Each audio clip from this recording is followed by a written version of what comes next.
Now, over the last few months, we have read, watched, or even interacted with the horror stories of some of Kenya's young men and women who unfortunately went to seek greener pastures in the Gulf. On this episode of Her Standards, we ask the pertinent question: is the grass truly greener in the kingdom, in the desert kingdom? Welcome to Her Standards. My name is Quinta Mbori. Thank you very, very, very, very much for keeping it here every Saturday for your weekly dose of inspiration. Remember, this is the show where we connect you to women you need to know. This is the show where we also profile trailblazers in the industry, in Kenya, in the region, in the world. We do not hold back. And of course, this is also the show where we talk through real issues. We bring you real women, real faces going through real issues. Now, today, it breaks my heart to talk about domestic workers or house managers or people who actually suffer in the hands of their employers, not in Kenya, but abroad. Lucky for us, we are in very, very good company, and I'm joined by three beautiful women. We will get to know them before long. I have with me on my extreme, this is left, yeah, on my extreme left, that should be your right, is Amimo, Sophia Amimo. Sophia is going to narrate to us the experiences that she had while working in the UAE, in Qatar, and she has both good and bad tales to narrate to us. So sit tight, and of course, just seated next to me is Faith Murunga. Faith had a very nasty experience while working in Saudi. You do not want to miss that. And then, of course, in the middle is the boss lady herself. She's called Joanne Cherop. Cherop is my daughter's namesake. She's the Assistant Secretary General at Gudeiha.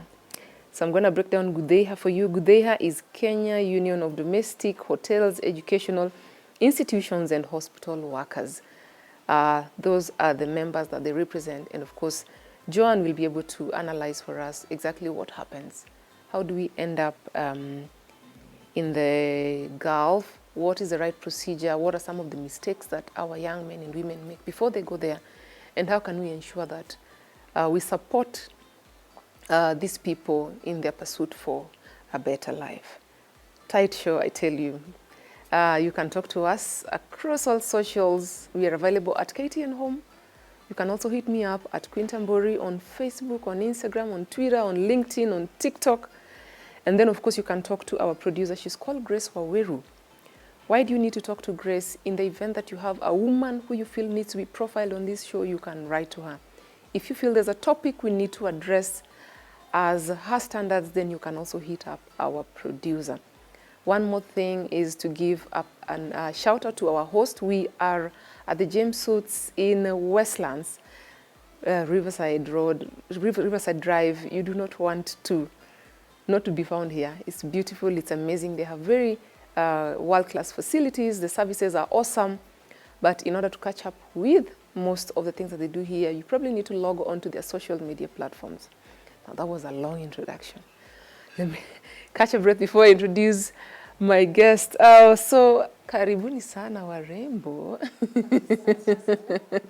I'm so glad to have you on the show. Mnajisikia aje? Joanne, unasikia aje?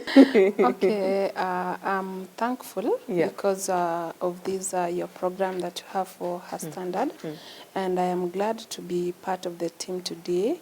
I'm hoping that we are going to learn all together, and through the experiences and whatever we are doing out there to assist one another whenever need be. Yeah. Yes. I agree. Mnafanyanga nini Gudeiha? Gudeiha, if I may briefly talk about it, it's an abbreviation. It's a trade union, which means the Kenya Union of Domestic, Hotels, Educational Institutions, and hospital workers. So from where I have mentioned, These are the members that we represent from the institutions that I have mentioned there above. KUDHEIHA is a legally registered trade union under the labor laws of Kenya, under the Labor Relations Act 2007, whose mandate is to represent, or rather to secure, promote and protect the labor rights of workers. Our major role though is to represent the members that we have in terms of labor rights and for better terms and conditions of work, and also dispute resolution when it comes. Yeah, so shortly that's what you do. That is KUDHEIHA. Awesome. Sophia, karibu sana. Umeng'ara kung'ara. Asante. Habari za wapi? Za Nairobi. Za Nairobi. Yes. Watu wanawatch kutoka, uliwaambia uko kwa TV? Sometimes kuna wale utaambia, lakini pia kuna kamati ya roho chafu. Ukimaliza ndo unasema. Nasema you must confuse your enemies. Yes, yes. Ukimaliza ndio usiwekewe mitego. Good stuff. Karibu sana. Asante. Sasa hivi unafanya nini? Okay, kwa sasa hivi tumekuwa tuna like to bring the returnees together. We have been working together and we have been together with all that came. We saw there is a need to bring all of us together because we were just scattered, and we thank God for some of the organizations that came through. For those who have been, you know, not all of us encounter good experience.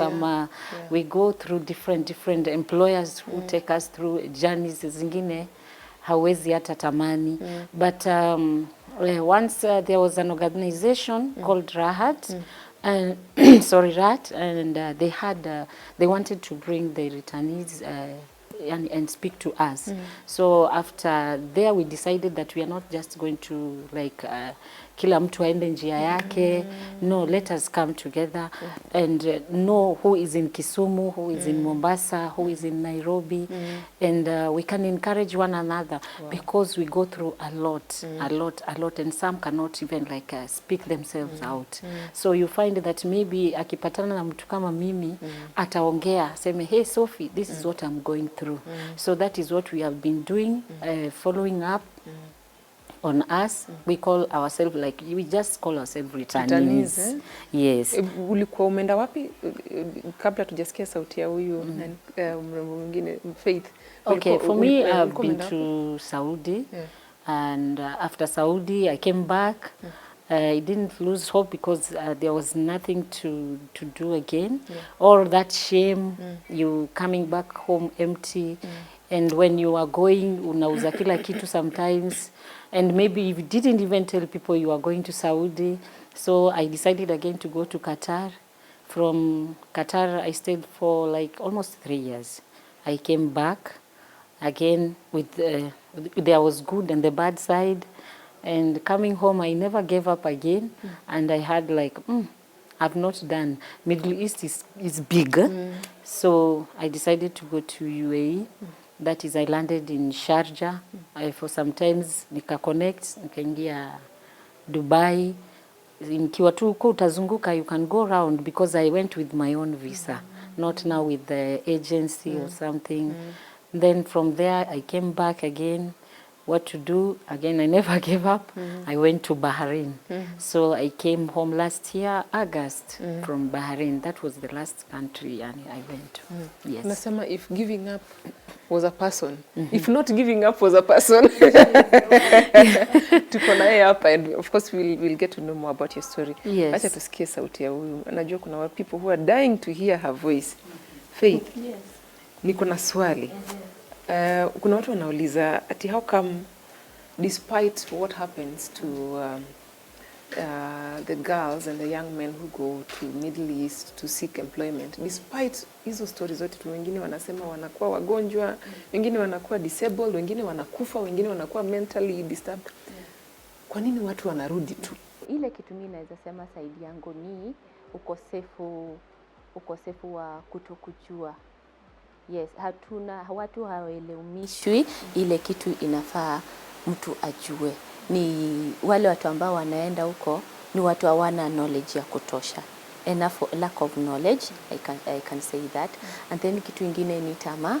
Unaona labda mwingine alienda akafaulu, so hata mimi wacha niende nijaribu, labda naweza faulu hata nishinde ule.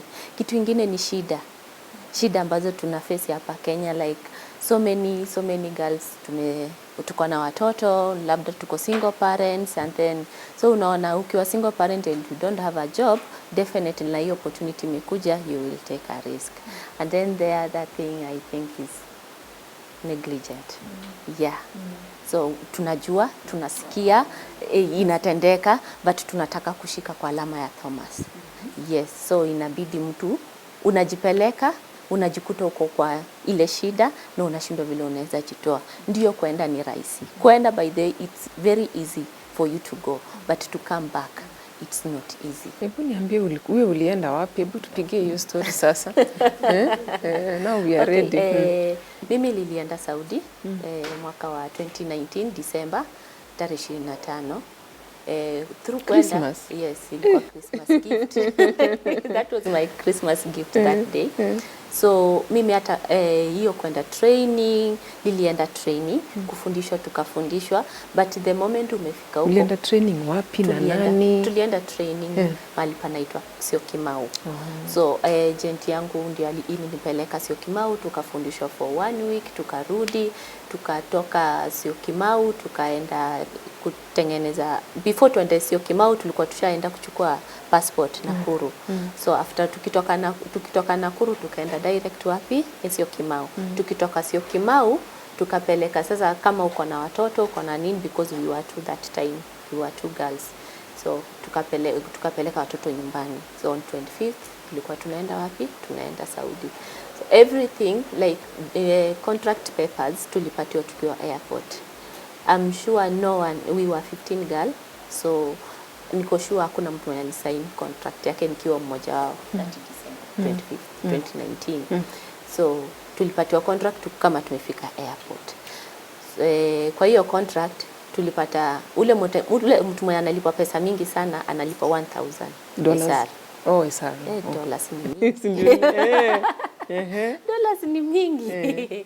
That is equivalent to how much Kenyan shillings? 23, 24 by that time. So right now niliona imepanda. Value imepanda. Yes. So after that tukaingia ndege. Unajua sasa uko very innocent. Mara yako ya kwanza kuingia ndege hata airport haikanyaga.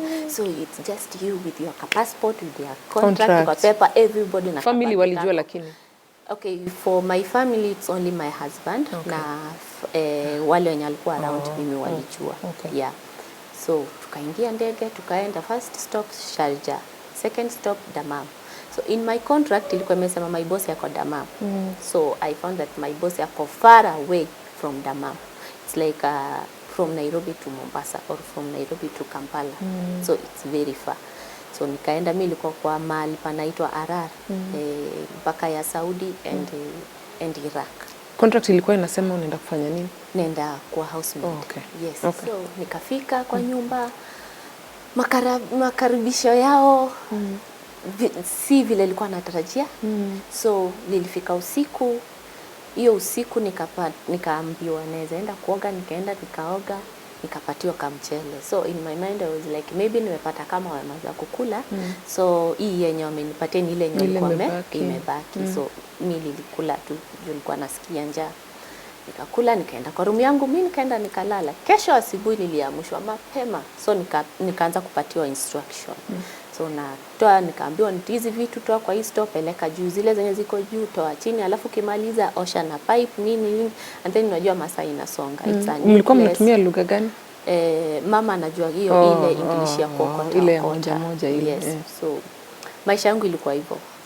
Nilikuwa nafanya kazi kwa ile nyumba 17 to 18 hours.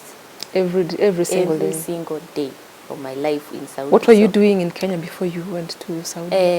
Nilikuwa nimefungua Kenchik. Okay. Yeah. So hiyo maisha ilikuwa mzuri.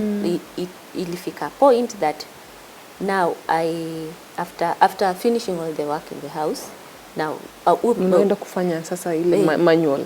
Sasa unajua Waarabu wapendi kama umemaliza kazi ukae. You rather maybe you do your work pole. You don't do that fast. Ukifanya haraka utapatiwa kazi nyingine. So mimi kikwangu sikuwa najua something like that. So unafanya kazi yako haraka ndio upumzike. Bosi akikupata umepumzika anakutoa hapo mnaenda kwa mama. Mkitoka kwa mama anakutoa hapo mnaenda kwa ndugu yake. Mkitoka kwa ndugu yake atakutoa hapo muende kwa sister. Mkitoka hapo mtaenda kuchunga mbuzi kwa desert. Kuna penye wanaekanga sasa mbuzi hazikai kwa boma. Mbuzi zinakaa mbali sana na kwa boma. So mnaenda huko mnashinda huko the whole day. The whole family you cook there, mnakulisha mbuzi, mnapika, wanakula nini, mnaosha vyombo ifika saa 6 ama saa 7 usiku you come back again. Then ukifika kwa nyumba bado unaendelea kufanya kazi, unawapikia chai, unawapikia mchele, unawapikia nini, unawaserve. Bado before ulale lazima make sure watoto wao wamelala ama umewapatia uji wale wa kupalitisha pampers, wale wa maziwa unawapea nini, kila kitu, you arrange everything so that you go to sleep. By the time you go to bed it's already maybe saa 9 ya usiku or saa 10. And Arab kids never sleep. Hawalalangi. They sleep daytime. Labda wataanza kulala saa 12 ama saa 1. Hiyo masaa. So unaona the whole night hiyo masaa yenyewe umemaliza kufanya kazi labda saa 9 ama saa 10 ndio unataka kwenda kupumzika. And the kelele kwa hiyo nyumba hata ikuruhusu kwenda kulala. To make the matter worse, me I used to sleep with the kids. Now kila saa mlango imefunguliwa. So hiyo time ya kurest hakuna. So it's like how many hours of sleep? 4 hours of sleep? 4 to 3 hours. 3 to 4 hours of sleep? Yeah. So 7 days a week. Tulikuwa nalala saa 9 ama saa 9 ama saa 10 na amka saa 3, exactly saa 3. Ushaamka. Yes. Hey. Sophia, una relate? Can you relate? Yako ilikuwaje? Okay, for me, my first country when I went to that is Saudi. And before leaving this country, let me say, because it's me, I just speak myself. Before I do anything, I pray. And this you're going through some challenges hapa mtaani. Hatusemi ati hata hapa mtaani hakuna. It's easy. Iko. Hata hizo mambo za maybe some people in exchange of your body ndio pay kazi I encountered here in Kenya. And that is what made me even to want to live more. Yani wacha tu niende. So kufika pale, the first thing I can say because I have a very long story. I'll just shorten. So kufika pale, the first thing bado niko na ile mentality ya huku mtaa. Like the way we work. During the week, weekends, hakuna kazi. So me, the first question I asked them is, when do I go to church? They were just looking at me. And I'm like, okay, if I want to buy something like pads, now I'm whispering. And they're just looking at me. And I'm like, what is this? Because the welcome only scares you. And takes your mind off na unakuwa like, they shut you. So me I was like, I don't want to stay here. That nimefika tu, lakini ile tu kupokelewa nikaona mimi sioni kama nitakaa hapa. Then I started imagining again 2 years without going to church. I had that in me. Like if Christ was come today, nitamwambia nilikuwa nimekuja kazi. Hiyo ndio kitu inaenda kwa akili yangu. Then I'm like, sasa nikitaka pads niende niitishe mwanaume. Sasa nilionyeshwa driver. Utakuwa na mtuma. Ukitaka kitu unatuma ule driver. Then ule driver hata ukimtuma, ujui utakuwa umetoa wapi pesa ndio umtume. Then the second thing niliona pale ni communication is very difficult. Only one person and is a house help like you who can speak a little bit, yani kizungu kidogo. Another thing is their family is huge because the man had 4 wives. So all these wives amewajengea like huyu nyumba hii, huyu hii. Vile hata ukipelekwa nyumba ile utaweza potea ukirudi. Because the first time I had to go asking where I came, which direction to go back. And now nimefika, I had done also medical test in Kenya. Then I arrived, they took me for medical. Again, I arrived in this house. I'm being told that I have to go for another medical. I said no, because are you harvesting my blood ama ni nini? Because you guys, you are taking a lot of blood. Even if ni kunifanyia test, me I don't think nitaenda tena. And they are telling you huwezi kuanza kazi kwanza bila test. Sasa that is my employer wangu ako the house is big. So unapelekwa, unamwangalia, unarudi, anakufanyisha ati interview. Kashindwa sasa hii ni nini hii? Nikarudi siku ya kwanza ya pili. Kaambia Mungu mimi sitaki hii maneno kabisa. I don't think I'm even interested again. So from there nikaona another thing, no sleeping. Hey, these people, no sleeping. Hey, nikaambia Mungu 2 years nitakuwa nakaa hivi. These people wanashindanga wamelala. Ikifika 6 you start preparing them from what I saw. So like me, juu sijafanywa hiyo medical na nini, nilikuwa napelekwa like uko kwa mama, you go clean like this. She doesn't even know how to tell you take a brush nini. She's telling me woo, woo, woo, woo. I'm like, nikatoka. Sasa sijui venye walibaki wakiongea, cause sasa I don't understand what she's telling me. So me, I walked out. So unaona aliona I'm very rude, eh? But me nikasema mi nikaenda. They don't like. So me I went because I cannot understand what she's telling me, and the room is so yani unatemeka baridi, ameka isi ile ya mwisho kabisa. So ukiingia hivi ni kama ice. Kasema hapana. So I walked out, and then again I was called with this same lady that was to employ me. She asked me, when you sleep, do you snore? And I was like, so when I sleep, how do I know myself? So how will I know I snore? Because this one too much, she's telling me. And I'm like, I don't know if I snore. Maybe we try. I sleep, you sit, then when I snore, you tell me in the morning. But for me, it was a no. I can't call my family. Kuna kibud kimewekwa hapo nje, mpange line. Kasema hii ni utumwa.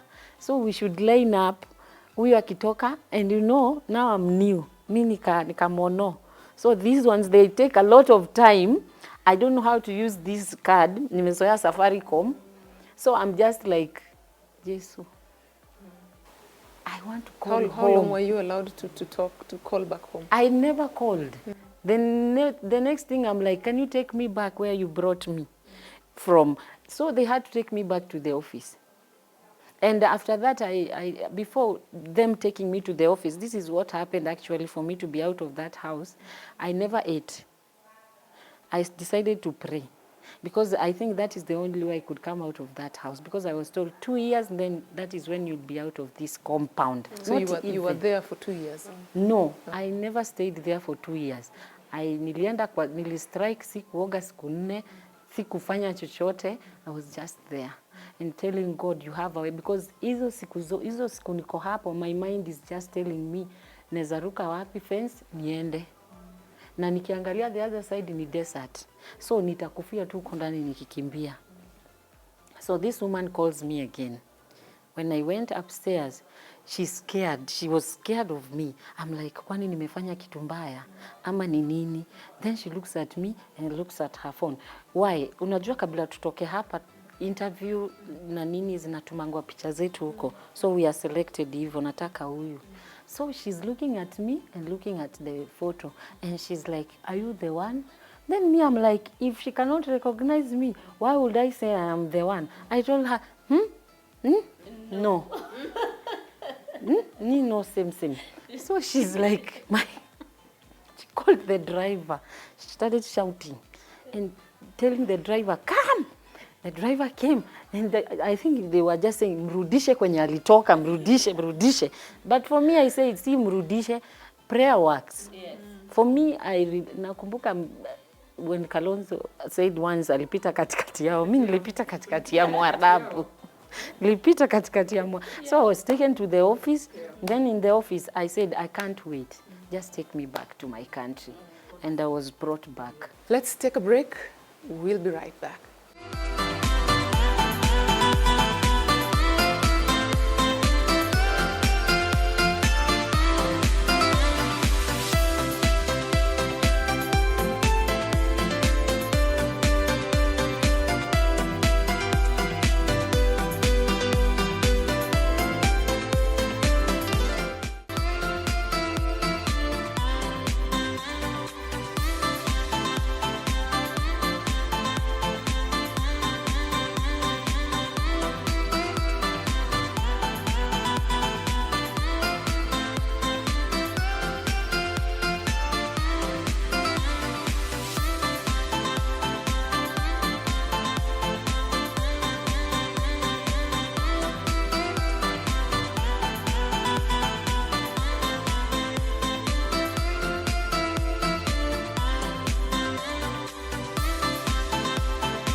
you also had you had both bad and good experiences. Yes. So you'll tell us about your good experiences.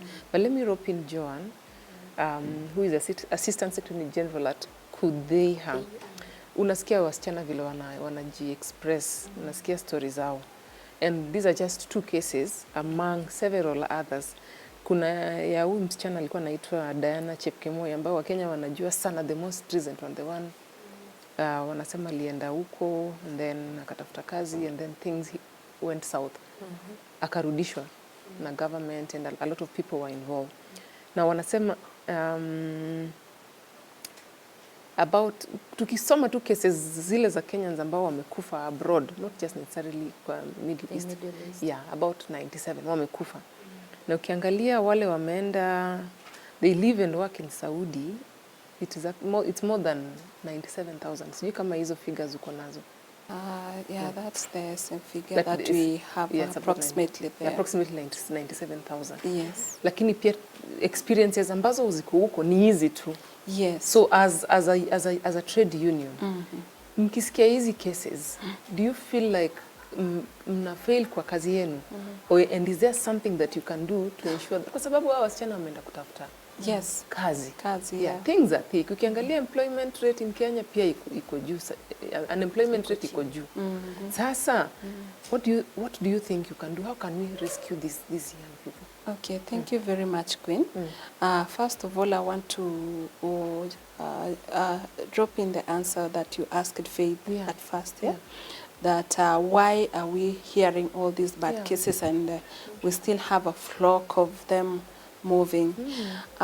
This we can maybe blame the issues of the push and pull factors. Okay. Yes, like you've just mentioned the unemployment rate in Kenya. We need to eat. We need to go to school, our kids. We need to have shelters, the basic needs, of course, that our government maybe cannot offer all of us. Some of our youths have gone to the have studied, have gone to the universities, but yet there's no jobs.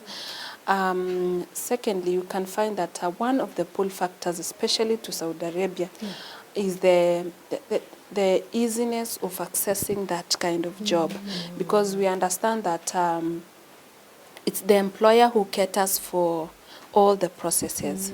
So if a girl who doesn't have anything and she knows she can do a domestic work and she has been promised that you will not cover anything, what will prevent that girl from going?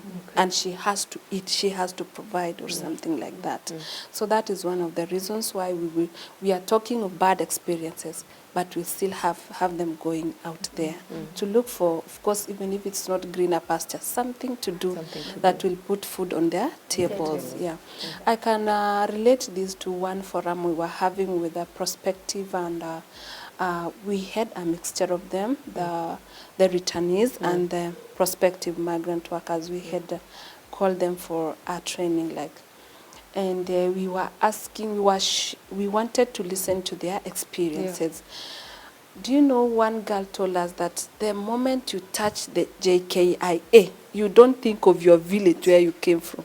You want to navigate which Arab country is easy for me this time round to land to, and I want to try.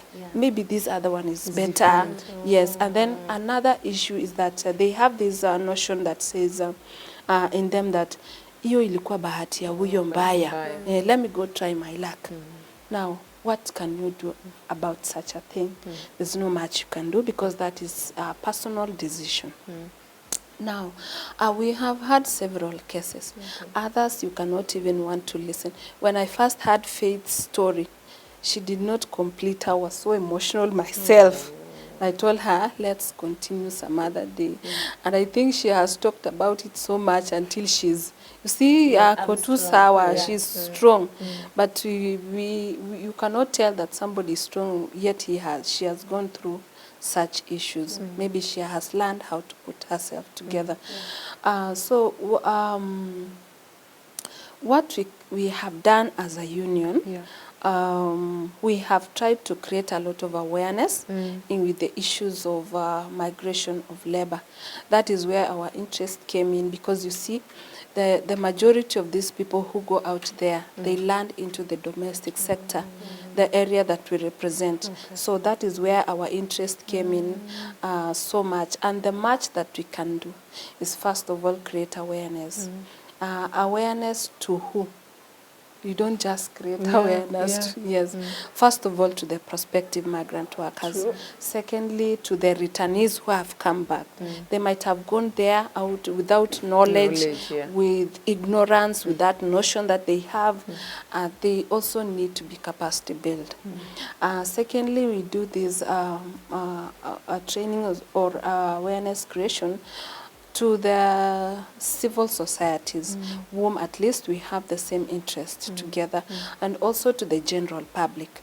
At least if you talk in the radio, people might hear you who are far on how maybe to go about this issue. So what we have majorly done in Kudeha is that creation of awareness. We first did our pilot project or a program in Mombasa, because that is where a lot of cases were. It had not gone like too much in the whole country. So it was in Coast Mombasa precisely. So we've done a lot of awareness creation in terms of capacity buildings and trainings. What do we train them on? We let them know what the labor law says. In Kenya, in your country, first of all, you need to know your rights as an employee. Also, the labor, the laws, the country's laws itself. What does it provide you with? Like, for instance, the Constitution talks about the Article 36 talks about the freedom of association. So they need to know that even if I am a worker here in Kenya, and maybe outside, I have that freedom which has been accorded to me by the Constitution to affiliate myself or associate myself with an organization that might help me. You see, those kind of laws. Also, we capacity build them on the how to identify a legitimate recruitment agency, because now we have a lot of rogue recruitment agencies. Them they call them brokers, or we call them brokers. How they can, you see, it's the National Employment Authority that license these the recruitment agencies. So we show them how they can go to the website of NEA. We call it NEA. Then there's a place you click, and it brings all the registered recruitment agencies. So at least you can pick one, knowing that this one has been licensed by the, is legitimate, so that at least if we need to trace you, we can know that this person went through this agency. And also we are asking our girls, come and tell us in our union that I'm planning to travel to this and this country. This is the far that I have gone. Let us know that you have gone, so that in case of anything that has happened to you, it will be much easier for us to maybe trace you and assist you in a way.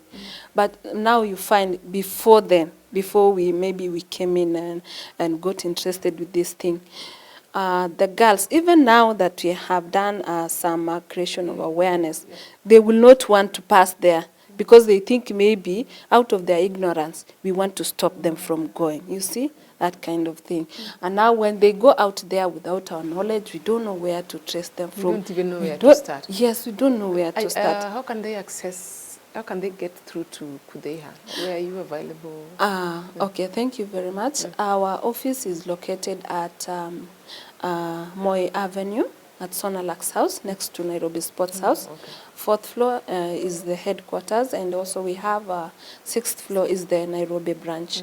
We also, when we were doing all this awareness creation, we have a toll-free line, which they can reach us. That is 0800. 0800. Yes, 722. 722 832. 832. Of course, we'll have that on the scroll. Yes, so yes. Not to worry. Yes, thank you very much. We will appreciate. So that's toll free anytime they Anytime they can yes, call. yes, they can call. Lovely. And then now, you see, our mandate is not to bring them back, but we have channels that we can assist. Maybe we can refer somebody to, and we, in accordance to our networking that we have been working or having with other ministries that are concerned, we can easily assist somebody through those kind of channels.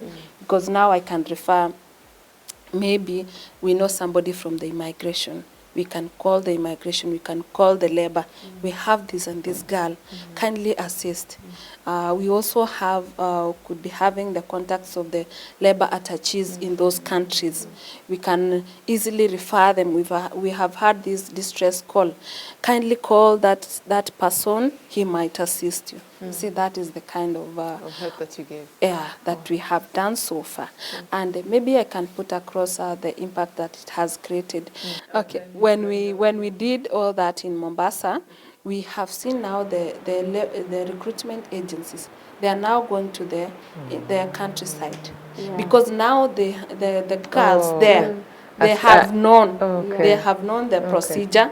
They cannot just be lied anyhow. It has not gone down completely, but at least they have been enlightened. That is awesome. Now the brokers, they are going to the up country, looking for the girls who are very innocent, who are ignorant. Somebody hears, unaenda kupanda ndege, will you hesitate? Utaenda kabisa. Yes. And then they are looking for this from the families that are very poor, very humble background, whereby you have gotten an opportunity to assist your family. You cannot refuse, not knowing the impact. So families need to be on the lookout. Yes. So the rogue recruiters are now getting into the remote areas because of the level of ignorance in those areas. So as a mother, as a sister, as a father, as a relative, as a neighbor, let's be on the lookout for these agencies that are recruiting our girls illegally and will not be able to, get over the kind of humiliation they encounter when they move to these regions for greener pastures. Would you go back? For me? Faith? Saudi? No. Because elsewhere? No, I came back with my scar, so I can't. You're not going back ever again? When I look at my hand, it's normally bring back my What memories. happened to your hand? Okay, they banned, my boss banned. Your boss burnt you? Yes. Wow. So With hot oil, water? Hot water. So every time I look at this, it's a reminder. Yes, it's a reminder. So I can't dare to return back to Saudi. Maybe in another country, but not in Saudi. I'm very sorry about that. So I'm very sorry about that. And then what I went to do there, and I nilipata hiyo pesa, but coming back, I find a different story. Oh. Yeah. So every time. Ulikuwa unatuma? Yes. So every time that I remember. It's not a good picture. Joan, are our girls empowered on financial fitness and awareness? Thank you very much. That is one of the program. In that program, we include them on how to do their social protection in terms of their savings. Yes. And you see, that's why I was telling you her story is so horrible and terrible. God. I'm very sorry about it. It hurts and it's bad. So those are the part of the things that that these young girls encounter. The issues of reintegration into the society. You find that a girl has gone there, she has suffered, she's trying to persevere and persist so that she can come with something. Coming home, it's like nothing. So it's like, it was better. It was a waste of time. A waste of time, a waste of opportunity, a waste of her strength and her. It's bad. Sophia, you would go back? You had some not bad experiences? Okay. For me, I can't say that I can't go back. Because it's not that all the Middle East has a bad story. We have good countries. We have, and with few stories that are solved. For example, I had a problem in Qatar, with my my boss.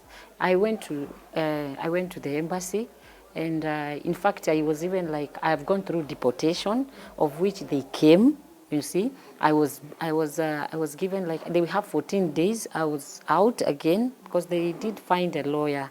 That is what I was told. A lawyer came and I was out. Then from going out, since my boss refused with everything. My boss was not that bad, Yani. But when she heard that I'm not going to renew the contract, she felt kind of angry, because she was like, why do, for me, I was working for an expatriate. We also have expatriates there. So it's not all the people that work for Arabs only, and expatriates pay well. And we also have Arabs that pay well. And you have seen even some Qataris taking people to church. In Qatar we have church. Nothing changed in Qatar. I was living like the way I was just living back in Kenya. The only thing is that my family is far from me. But I'm going to church normally. I have my off day from Thursday to Saturday morning. That is when I'm coming back. Same experience in Bahrain. I stayed with my employer for 2 years. And I can say I found a mother in Bahrain. She would even, every time I thought of now this one in Qatar, I don't say that I didn't have challenges, but sometimes, you have to have that self-encouragement in everything. So I cannot say that all Arab countries are bad. And I cannot also say in Saudi everything is bad, because we have people that have been in Saudi, and some of them even in this country, they are big business ladies and big businessmen, and it's all from Middle East. I have a daughter who has done Form 4, and that was where I educated her from. The money that was coming from there.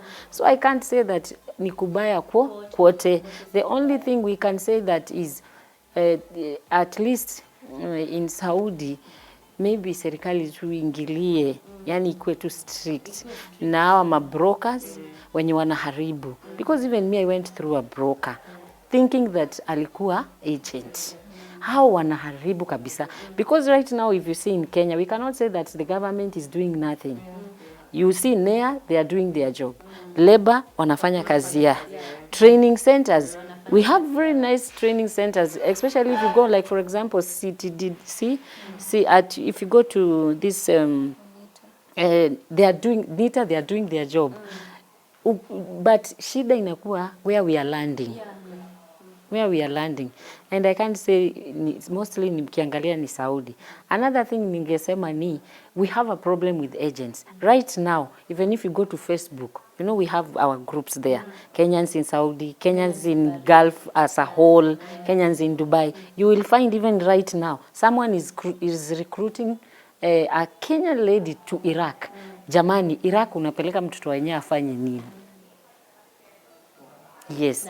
Now, yani hofu yangu ni, like now we have a lady stranded in Iraq. She doesn't know what to do. She has a growth, imemea mpaka imetoka. You can imagine the pain she's going through. Anafanya kazi, and the next thing anasikia ni ya kwamba wanamwambia, why did you come here when you know you are sick? Now me, I would ask, why did the agent, huyu ni Mkenya, msichana Mkenya, ako na watoto 4.